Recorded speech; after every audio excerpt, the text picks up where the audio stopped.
నమస్తే, welcome to our channel. నేను అంకిత. So every week చూసుకున్నట్లయితే కొత్త కొత్త మూవీస్ రిలీజ్ అవుతూ ఉంటాయి. అలాగే ఈ వీక్ కూడా ఒక కొత్త మూవీ అయితే వచ్చింది. సో అసలు ఈ మూవీ హిట్టా ఫటా అని చూద్దాము. అయితే Vijay Thalapathy the greatest all time అంటూ ఒక మూవీతో మన ముందుకైతే వచ్చేసారు. సో ఆ మూవీ ఎలా ఉంది, మరిన్ని విషయాలు డిస్కస్ చేయడానికి నాతో పాటు సినీ క్రిటిక్ యజ్ఞమూర్తి సార్ ఉన్నారు. ఆయనతో మాట్లాడదాం. నమస్తే సార్. నమస్తే అంకిత. సార్, ఇప్పుడు చూసుకుంటే ద గోట్ అనే మూవీతో విజయ్ తలపతి వచ్చేసారు. ఎప్పుడు ఆయన మూవీస్ గ్రేటెస్ట్గానే ఉంటాయి అనేసి చెప్పొచ్చు. సో ఈ మూవీ ఎలా ఉంది sir? GOAT greatest of all time అంటే ఇక విజయ్ దళపతి అని మీరు ఏదైతే అన్నారో, దళపతి విజయ్. సో ఒక నాయకుడు అన్న ఉద్దేశంతో, హీరో అనే ఉద్దేశంతో ఆయన్ని అభిమానులు దళపతి విజయ్ అని పిలుచుకుంటూ ఉంటారు. ఆయన క్రేజ్ అనేది తమిళనాడులో ఆ స్థాయిలో ఉంటుంది. అందుకనే టైటిల్ అట్లా ద గోట్ అని కూడా పెట్టారనమాట. సో వెంకట్ ప్రభు, సో అతను ఒక మంచి టాలెంటెడ్ డైరెక్టర్గా ఆల్రెడీ ప్రూవ్ చేసుకున్నాడు. సో అతనితో కలిసి విజయ్ చేసినటువంటి ఈ సినిమా ఒక స్పెషల్ ఏంటంటే, తండ్రి కొడుకులుగా మన ముందుకు రాబోతున్నారని ఆల్రెడీ టీజర్ ట్రైలర్ ద్వారా మనకి తెలియజేశారు ముందుగానే. సో కాకపోతే ట్రైలర్ కొంచెం చూసినప్పుడు ఒకే ఫ్రేమ్లో ఒక వెహికల్ మీద, టూ వీలర్ మీద తండ్రి కొడుకులు ఇద్దరు కలిసి కనిపించినప్పుడు కొంత విమర్శలు వచ్చాయి. అంటే కొడుకుగా ఉన్నటువంటి విజయ్ అతని ఏదైతే అతని ఆహారం రూపం ఎలా ఏదంటే ఆ హెయిర్ స్టైలు అది అంత ఇదిగా లేదు అన్నట్టుగా వచ్చింది. బట్ సినిమాలో మనం చూస్తే సినిమాలో కూడా అలాగే అనిపించింది మనకి. సో ఇందులో ప్రధానంగా ఏంటంటే తండ్రి పాత్ర, టైటిల్ రోలు తండ్రి పాత్ర అనమాట. అతనే గ్రేటెస్ట్ ఆఫ్ ఆల్ టైమ్ అని చెప్పేసి అనుకోవాలి. సో అతను ఒక special anti terrorist squad, so అందులో మెంబర్. ఒక మిషన్ మీద ఇప్పుడు కెన్యాలో ఒక మిషన్ మీద వాళ్ళు చేసినటువంటి ఒక పని ఏదైతే ఉందో అది సినిమా మొత్తానికి కీలకం అనమాట. సో వాళ్ళు ఒక టెర్రరిస్టు బ్యాచ్ని అంతం చేయాలనుకొని ఒక ట్రైన్ మీద అటాక్ చేసినప్పుడు 2008లో కెన్యాలో వీళ్ళ బ్యాచ్ ఒకటి ఉంటుంది. సో ఇతను గాంధీ, అతని పేరు విజయ్ పేరు. అలాగే ఆ బ్యాచ్ మెంబర్స్ అయినటువంటి ప్రశాంత్, అందరూ హీరోలే ఉంటారు ఇందులో. సో ప్రశాంత్ పేరు వచ్చేసి సునీల్. అట్లాగే ప్రభుదేవ, అతని పేరు వచ్చేసి కళ్యాణ్. అలాగే అజ్మల్ అమీర్, అతను వచ్చేసి రంగం సినిమాతో మనకి బాగా ఫెమిలియర్. అతను అందులో విలన్గా చేశాడు. అతను అజయ్ అని అతను. అలాగే వీళ్ళకి ఒక బాస్ ఉంటాడు జయరామ్, అతని పేరు వచ్చేసి నజీర్. సో వీళ్ళు ఒక టీం అనమాట. ఆ ట్రైన్ మీద అటాక్ చేసినప్పుడు సో అక్కడ వీళ్ళకి ఒకప్పటి బాస్ అయినటువంటి ఇంకొక రాజీవ్ మేనన్ అనే ఒక క్యారెక్టర్ ఆ ట్రైన్లో ఆ టెర్రరిస్టులతో కలిసి కనిపిస్తాడు. అందులో ఒక బ్లాస్ట్ జరుగుతుంది, మొత్తం ఇదైపోతారు. సో మేనన్ అనే అతను కూడా చనిపోయాడని చెప్పేసి విజయ్ వీళ్ళందరూ కూడా టీం అంతా కూడా అనుకుంటారు. సో నమ్ముతారు అట్లా. సో ఎవరు బతికి బట్టగట్టు, ఎందుకంటే అలాంటి బ్లాస్ట్ కాబట్టి. సో వీళ్ళు కూడా ఆల్మోస్ట్ ప్రమాదానికి దగ్గరగా వెళ్ళి బతికి బయటపడతారు.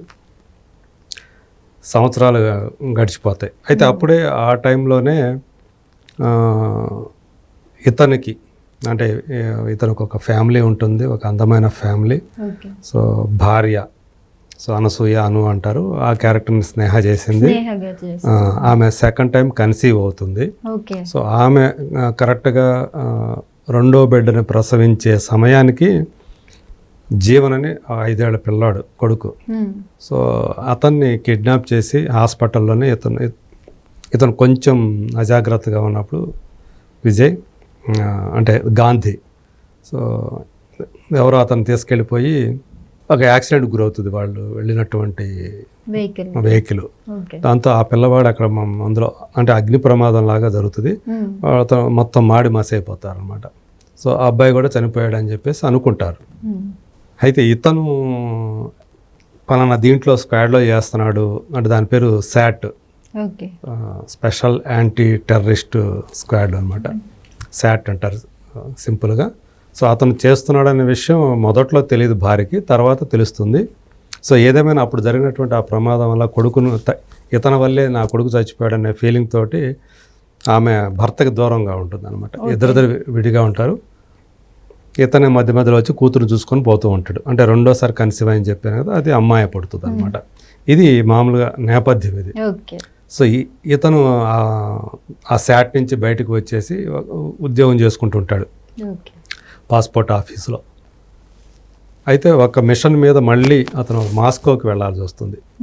ఆ మాస్కోకి వెళ్ళినప్పుడు సేమ్ తనలాగే ఉన్నటువంటి అబ్బాయిని మీట్ అవుతాడు, యువకుడిని, గాంధీ. సో అతను తన కొడుకు అతని అర్థమవుతుంది జీవన్ అని. సో తను తీసుకొని ఇండియాకు వస్తాడు.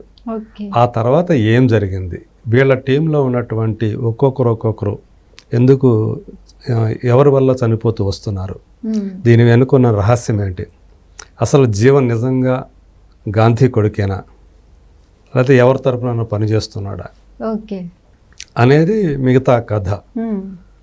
అయితే దీన్ని అంటే మనకి వెంకట ప్రభు ఏదైతే ఆ స్టోరీ ఎంచుకున్నాడో ఆ తండ్రి కొడుకుల పాత్రల్ని వాళ్ళని తీర్చిదిద్దిన విధానం ఇదంతా కూడా కొంచెం అంటే ఓవర్ ద బోర్డ్ వెళ్ళినట్టు అనిపిస్తూ ఉంటుంది. సో మనం దాంట్లో ఆ కథలో లీనమయ్యే లోపు కొంచెం డిస్టర్బెన్స్ ఆ స్క్రీన్ ప్లేలో రావటం, దాంతో కొంచెం మనం కూడా దాని నుంచి అంటే కనెక్ట్ కాలేకపోవటం, ఆ ఎమోషన్కి కనెక్ట్ కాలేకపోవటం ఇదంతా కూడా జరుగుతూ ఉంటుంది. సో ఏదైతే ప్రధానంగా తండ్రి కొడుకులు వాళ్ళ మధ్య ఉండాల్సినటువంటి ఎమోషన్ ఏదైతే ఉందో అది ఈ సినిమాలో రివర్స్లో ఉంటుంది. అంటే విజయ్ మూవీస్ లో చూసుకుంటే మనం విజిల్ చూసాం సార్, అది ఎంత బ్లాక్ బాస్టర్ అయింది అనేసి చెప్పొచ్చు మనం. సో ఆ మూవీకి రీచ్ అవ్వలేదు అంటారా? విజిల్తో దీన్ని అసలు పోల్చలేము అసలు. ఓకే.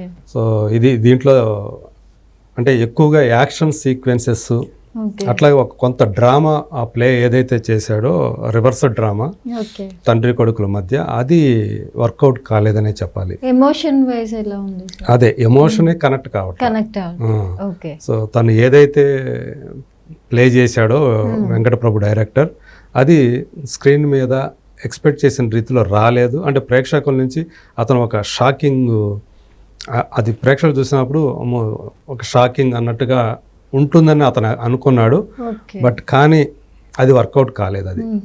సో మనకి తెలిసిపోతూ ఉంటుంది నెక్స్ట్ ఏం జరుగుతుంది ఏంటి, మనం ఎలాంటి పాత్రలో అంటే ఒక పాత్ర బాగానే గాంధీ పాత్ర బాగానే ఉంటుంది కానీ ఆ గాంధీ పాత్రలో కూడా లోపాలు ఉన్నాయి.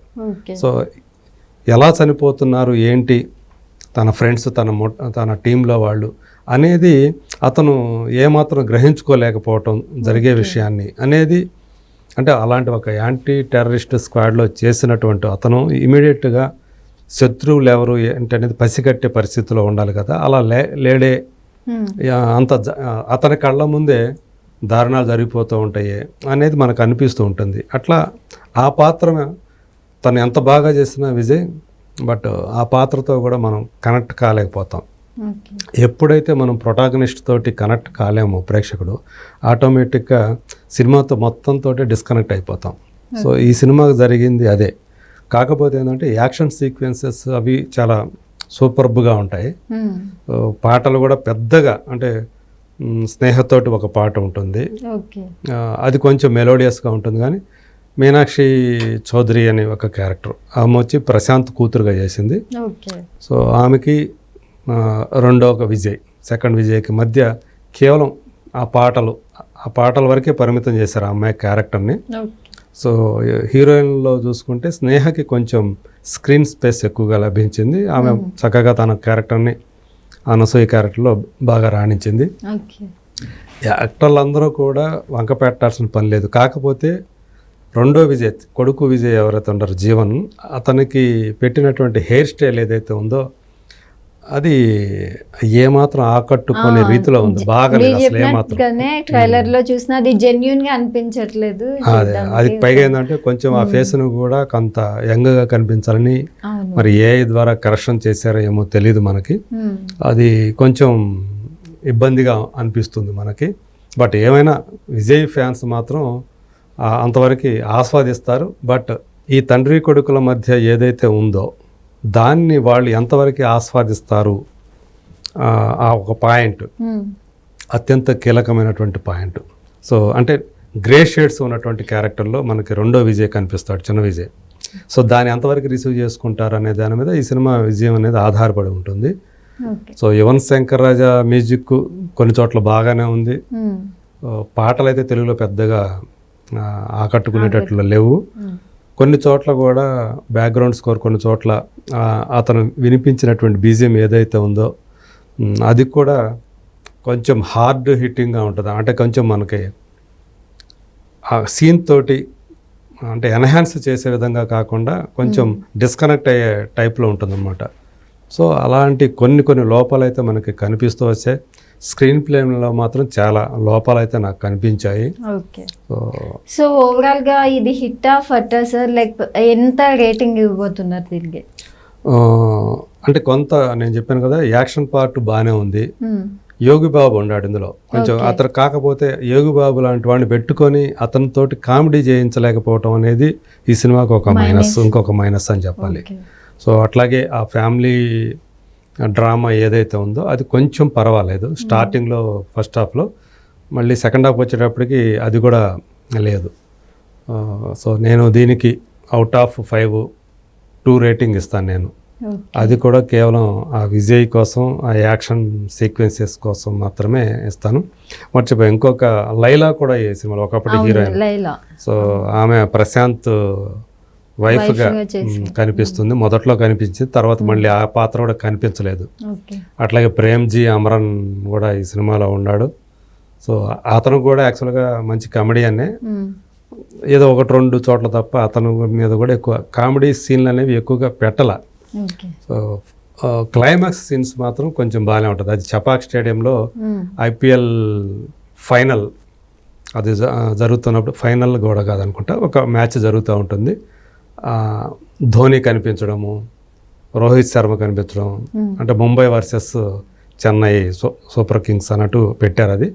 అది క్లైమాక్స్ సీన్ అనమాట ఆ చపాక్ స్టేడియంలో. అక్కడ అది బాగానే ఉంది. సో అంతవరకు అది మాత్రమే పర్వాలేదు. మిగతా అంతా కూడా సినిమా అంతా కూడా బోరింగ్ అనే చెప్పాలి.